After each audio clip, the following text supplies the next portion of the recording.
Dan kami tidak bisa pegang perkataan Muhammad, karena Muhammad itu mungkin salah, karena Muhammad mungkin dusta. Dan termasuk salah satu hari ini saya temukan di Riau, ada satu kelompok yang memang ternyata penganut ingkar sunnah di Riau. Dan itu berbahaya sekali.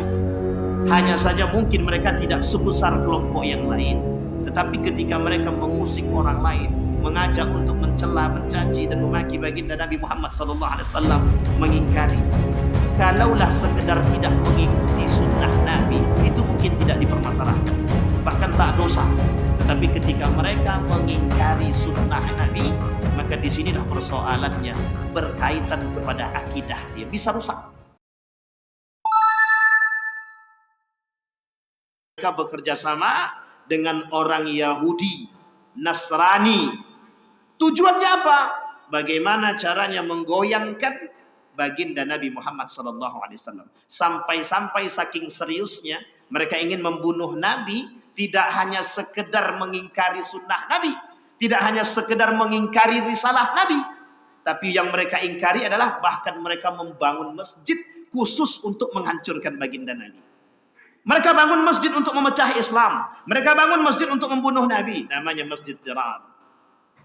Bahkan Allah katakan di dalam Al-Quran, Allah tulis tentang masjid tersebut, jangan kalian datang ke masjid tersebut. Itu masjid tujuannya untuk memusuhi umat muslim, lita'tadu. Sehingga Nabi ketika perang Tabuk diperingatkan oleh Allah, balik dari perang Tabuk, hancurkan masjid tersebut. Bapak Ibu sekalian yang berbahagia, artinya apa? Artinya apa?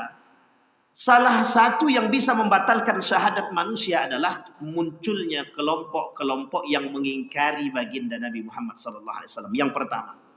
Yang kedua, mereka yang mengingkari sunnah baginda Nabi Muhammad SAW. Yang ketiga, mereka yang mencela baginda Nabi Muhammad SAW. Ketiga-tiga karakter ini jika tertanam dalam diri seseorang, maka sadarlah bahwa mereka sedang berada pada posisi pembatalan syahadat. Atau mungkin syahadat mereka batal, tidak mengeluarkan mereka daripada Islam, tetapi mereka terjerumus dalam perbuatan kufur. Bahkan oleh Abdul Wahab dalam kitabnya Nawaqidul Islam dikatakan pada nomor yang ke-8 itu, pada nomor yang ke-7 itu dikatakan bahwa mereka orang-orang munafik itu sengaja memprovokasi orang-orang masyarakat yang lain untuk kemudian mengingkari Nabi. Dan itu disebutkan bisa membatalkan Islam atau keislaman mereka. Ma'asyiral muslimin rahimakumullah, maka baginda Nabi Muhammad SAW dalam ayat itu adalah laqad kana lakum fi Rasulillah uswatun hasanah. Nabi cuman bagi tahu, ini loh contoh karakter yang baik, ini loh contoh akhlak yang baik. Ternyata semasa Nabi hidup saja itu masih banyak yang tidak bisa, bahkan mohon maaf menolak akhlak-akhlak yang mulia yang dibawa oleh baginda Nabi Muhammad SAW. Salah satu kelompok yang besar muncul pada masa Daulah Abbasiyah itu disebut dengan kelompok ingkar sunnah. Hari ini kelompok ingkar sunnah itu ada. Mereka yang tak percaya kepada Nabi. Apa kata mereka? Nabi Muhammad itu manusia, maka dia bisa salah dan bisa betul. Jadi kami tidak percaya dengan apa perkataan Muhammad, dan kami tidak bisa pegang perkataan Muhammad, karena Muhammad itu mungkin salah, karena Muhammad mungkin dusta. Dan termasuk salah satu hari ini saya temukan di Riau, ada satu kelompok yang memang ternyata penganut ingkar sunnah di Riau. Dan itu berbahaya sekali. Hanya saja mungkin mereka tidak sebesar kelompok yang lain, tetapi ketika mereka mengusik orang lain, mengajak untuk mencela, mencaci dan memaki baginda Nabi Muhammad SAW, mengingkari, kalaulah sekedar tidak mengikuti sunnah Nabi, itu mungkin tidak dipermasalahkan, bahkan tak dosa. Tetapi ketika mereka mengingkari sunnah Nabi, maka disinilah persoalannya, berkaitan kepada akidah, dia bisa rusak. Maka disebutkan dalam kitab tersebut Nawaqidul Islam, nomor 7-nya adalah mereka rusak keislaman mereka. Kemudian yang ke-18, ada orang-orang yang mengkafirkan orang Islam, man kaffara fahuwa kafir, kata Allah, yang mengkafirkan orang-orang yang sudah jelas keislamannya, kemudian dikafirkan, fahuwa kafir. Sudah berlalu, ada kejadian yang unik, bahkan seorang ustadz mampu mengkafirkan ustadz yang lain, dan itu viral, dan saya kira itu bisa menjadi contoh bagi kita yang tidak perlu kita ikuti. Kenapa? Karena Allah sangat mengecam perbuatan orang-orang yang suka mengkafirkan orang lain. Salah satu perbuatan yang suka mengkafirkan orang lain ada perbuatan yang dilakukan oleh kaum Khawarij. Khawarij itu suka mengkafirkan orang. Maka kata kaum Khawarij itu yang tak sejalan dengan mereka kafir. Ali bin Abi Thalib kafir. Ali bin Abi Thalib kafir.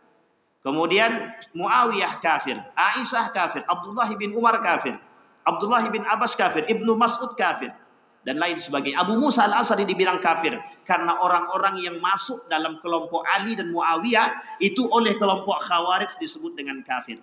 Kenapa? Karena mereka bertahkim atau berhak mengambil hukum bukan dengan Al-Quran. Ma'asyiral muslimin rahimakumullah, ini salah satu sarana ketika kaum Khawarij itu menjadi orang yang keluar dari barisan Ali, mereka langsung berpatokan dan berpedoman pada satu hal, Al-Quran dan hadis.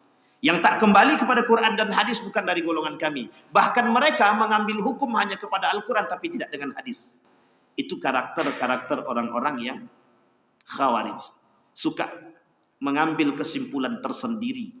Sehingga mereka tak sejalan dengan kita ketika ada orang yang mengatakan berambil hukum dengan hadis Nabi, itu tak sejalan dengan orang-orang Khawarij. Bahkan mohon maaf, mereka rela membunuh yang sama dengan mereka. Yang tidak sama dengan mereka itu akan mereka bunuh, kaum Khawarij. Saking sadisnya. Sehingga Ali bin Abi Thalib ketika itu melihat perbuatan kaum Khawarij yang begitu brutal, maka kemudian apa kata Ali bin Abi Thalib? Ayo kita putar ke perbatasan Harura. Sampai di perbatasan Harura terjadi satu perang yang disebut dengan perang Nahrawan. Dibantai sama Ali semua, dibunuh sama Ali semua. 12.000 lebih para kaum Khawarij dibunuh oleh Ali bin Abi Thalib. Dalam riwayat mengatakan tersisa 10 orang. Tapi dalam riwayat yang lain seperti yang disampaikan oleh Ibnu Katsir itu tidak ada yang tersisa.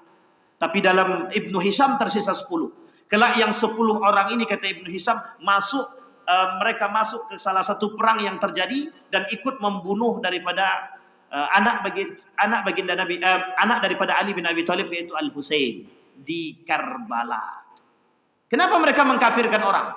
Karena tak sejalan dengan mereka. Kenapa mereka mengkafirkan orang? Karena mereka menganggap orang-orang yang itu telah menduakan Al-Quran, telah menduakan Allah, telah mengambil hukum selain daripada hukum Al-Quran. Apa dalil mereka? Kata Allah dalam Al-Quran, orang yang mengambil hukum selain daripada hukum Allah atau Al-Quran, faqad kafara, mereka sudah kafir. Itu terlalu picik gaya berpikir mereka. Tetapi yang ikut itu kaum Khawarij itu di perbatasan Harura itu, di perbatasan orang-orang di pinggiran-pinggiran daerah Irak itu, Kufah, yang ikut itu yang orang-orang pinggiran, orang-orang yang mohon maaf, awam dengan ilmu agama. Ketika dipaksa didoktrin dengan bahaya-bahaya tersebut, didoktrin dengan nilai-nilai Al-Quran, maka mereka termakan. Sehingga yang datang itu yang kemudian ganas, yang mereka taunya bunuh saja, jihad saja. Bagi kaum Khawarij itu bagi mereka. Sehingga tak salah ketika kejadian di Saudi Arabia, pembasmian semua bentuk peninggalan-peninggalan kerajaan ketika itu, termasuk peninggalan-peninggalan makam-makam yang kemudian dihanguskan dan dibersihkan, itu tak salah. Karena memang ketika itu ada neo Khawarij yang bermunculan. Kelompok-kelompok yang disebut dengan Khawarij dihabisi semua mereka. Mereka habisi semua peninggalan-peninggalan biar tidak ada pengkultusan bagi mereka. Dan lain sebagainya. Kembali kepada poin tadi. Orang-orang yang mudah mengkafirkan orang lain. Orang-orang yang mudah menghalalkan darah orang lain. Kata Nabi dalam hadisnya cuma 3 darah manusia itu yang halal, itu cuma 3 untuk dibunuh. 1, orang yang memerangi kita. Orang yang memerangi kita kemudian kita perangi dan kemudian mati dia, itu tak salah dan darah dia halal. Yang kedua, orang yang memang membunuh. Maka pembunuhan terhadap orang pembunuhan terhadap orang yang telah membunuh, maka hukum qisas itu berlaku. Dalam Islam tak salah. Hanya saja dalam undang-undang tak boleh. Nah, itu tak boleh kalau dah dibunuhnya keluarga kita tak boleh bunuh dia. Masuk penjara sajalah. Nah, itu bahasanya. Tapi dalam Islam tidak. Darah dibayar dengan darah. Nyawa dibayar dengan nyawa. Biar adil. Dan yang ketiga, irtadda an dinihi. Irtadda an dinihi maksudnya adalah mereka yang keluar daripada Islam. Murtad. Halal darah dia untuk kita bunuh. Tapi itu dalam Islam. Dalam undang-undang tidak boleh. Di dalam negara Republik Indonesia, orang yang keluar daripada Islam itu dijaga oleh undang-undang. Hak memilih agama. Jadi terserah orang mau memilih agama sekalipun dia keluar daripada Islam, kemudian dia masuk ke agama Kristiani, Hindu, Buddha dan lain sebagainya, itu terserah. Itu haknya mereka masing-masing. Tetapi dalam Islam tidak. Yang sudah keluar daripada Islam, maka darah dia halal untuk dibunuh. Artinya apa? Itu yang diperbolehkan di dalam Islam. Tapi terlepas daripada itu, tak ada yang diperbolehkan daripada apapun alasannya, tidak diperbolehkan. Maka kalimatnya dalam hadis Nabi, sibabul muslimi fusuq wa qitaluhu kufrun. Orang yang menyakiti hati muslim itu fasik, yang kemudian membunuh orang-orang muslim kufur. Mereka sudah terjerumus dalam kekafiran. Kemudian yang ke-19, beribadah bukan kepada Allah. Kita sudah paham konteks ini Bapak Ibu sekalian yang berbahagia. Orang-orang yang beribadah bukan kepada Allah, itu jelas tujuannya bukan untuk Allah, jelas Allah tak suka, jelas mereka setelah menduakan Allah, jelas mereka sedang menjadikan Allah itu kawan. Ada orang lain yang dijadikan dia Tuhan baru. Dan Bapak Ibu sekalian yang berbahagia, ini berbahaya. Karena hari ini kita melihat sekian banyak sekali atau banyak sekali orang-orang yang mentuhankan selain daripada Allah. Kemudian 20 yang terakhir daripada perkataan Said Ahwa, yang bisa membatalkan syahadat manusia itu adalah syahadat orang-orang yang berislam atau orang-orang muslim. Yang ke-20 itu adalah orang-orang yang melakukan perbuatan syirik kecil. Ternyata syirik kecil itu mampu merusak daripada syahadat. Kenapa? Syirik kecil jauh lebih berbahaya daripada syirik besar. Syirik besar mereka mempertuhankan manusia, jabatan, kekuasaan dan lain sebagainya. Itu nampak. Tapi sementara syirik kecil tak nampak. Syirik kecil itu letaknya di hati. Riya, sum'ah, takabur, dan lain sebagainya. Ujub. Itu bagian daripada perbuatan syirik kecil yang tertanam di dalam hati manusia.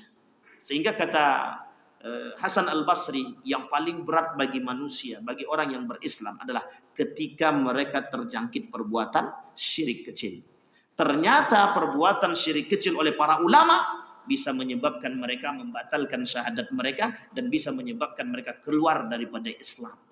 Bahkan perbuatan amal ibadah mereka yang mereka lakukan selama hidup mereka, karena mereka tergelincir dalam perbuatan syirik kecil, mereka terjerumus, tergelincir dalam syirik kecil. Apa kata para ulama? Mereka orang-orang yang amal ibadah dia tidak akan pernah diterima oleh Allah. Bahkan dalam riwayat yang lain itu disebut sittatu asya'in tuhbitul a'mal. Ada 6 perkara yang bisa membatalkan atau menggugurkan amal ibadah. Salah satu di antara sekian 6 tersebut adalah orang-orang yang suka melakukan perbuatan-perbuatan syirik kecil. Ma'asyiral muslimin rahimakumullah. Maka penting bagi kita untuk memahami hal-hal demikian agar kita bisa selamat. Bagaimana kita menjaga syahadat kita. Bahkan Syekh Muhammad Abdul Wahab At-Tamimi mengatakan yang harus dijaga dari hal-hal yang membatalkan keislaman itu, paling tidak yang membatalkan keislaman seseorang itu ada 10, kata dia. 10 itu tak sedikit Pak, banyak. Bukan. Jadi kehidupan kita ini harus mikir-mikir. Memang harus cerdas. Setiap melangkah kita berpikir salahkah atau tidak. Setiap kita melangkah kita berpikir. Kenapa? Kita takut setiap jalan itu ada pakunya. Sehingga ketika kita berjalan kaki kita tertusuk dengan paku. Apa yang kita maksud adalah setiap orang ketika berpikir setiap jalan itu ada paku, maka dia mesti akan berhati-hati daripada jalan dia. Sama. Kalaulah kita tahu hal-hal yang membatalkan syahadat kita, keislaman kita, itu mesti manusia itu akan berjalan melakukan ibadah itu pelan-pelan dan hati-hati. Kenapa? Karena dia takut terjerumus dalam pembatalan keislaman, begitu juga yang bisa membatalkan syahadat dia. Ma'asyiral muslimin rahimakumullah. Mudah-mudahan apa yang kita sampaikan dan apa yang disampaikan oleh Said Hawa dalam kitab Akidah yang dinukil oleh Profesor Dr. Yunhar Ilyas tentang yang membatalkan syahadat, 20 poin tersebut bisa kita tanamkan dalam diri kita untuk menjadi penjaga agar kita berhati-hati dalam melangkah dan kita tak terjerumus dalam akidah yang salah, tidak terjerumus dalam akidah yang batal, tidak terjerumus dalam iman yang rusak. dan kita selamat, dan kita tergolong orang-orang yang sedikit tapi selamat di hadapan Allah Subhanahu wa taala. Saya kira itu saja, mudah-mudahan bermanfaat bagi kita semua, mudah-mudahan ada berkahnya bagi kita. Fa'tabiru ya ulil absar la'allakum tuflihun. Kita berdoa kepada Allah. A'udzu billahi minasyaitonir rajim. Bismillahirrahmanirrahim. Alhamdulillahirabbil alamin. Hamdas syakirin, hamdan na'imin, hamdan yuwafi ni'amahu wa yukafi'u mazidah. يا ربنا لك الحمد كما ينبغي لجلال وجهك الكريم وعظيم سلطانك. اللهم فقهنا في الدين وعلمنا التأويل. اللهم انصر من نصر الدين واخذل من خذل المسلمين. اللهم أعنا على ذكرك وشكرك وحسن عبادتك. اللهم اختمنا بحسن الخاتمة ولا تختمنا إلا بحسن الخاتمة. اللهم جنبنا من منكرات الأخلاق والرياء والنفاق وكل ما يلدينا يا رب العالمين. اللهم انفعنا بما علمتنا وارزقنا علوما تنفعنا في الدين والدنيا والآخرة. ربنا آتنا في الدنيا حسنة وفي الآخرة حسنة وقنا عذاب النار والحمد لله رب العالمين. السلام عليكم ورحمة الله وبركاته.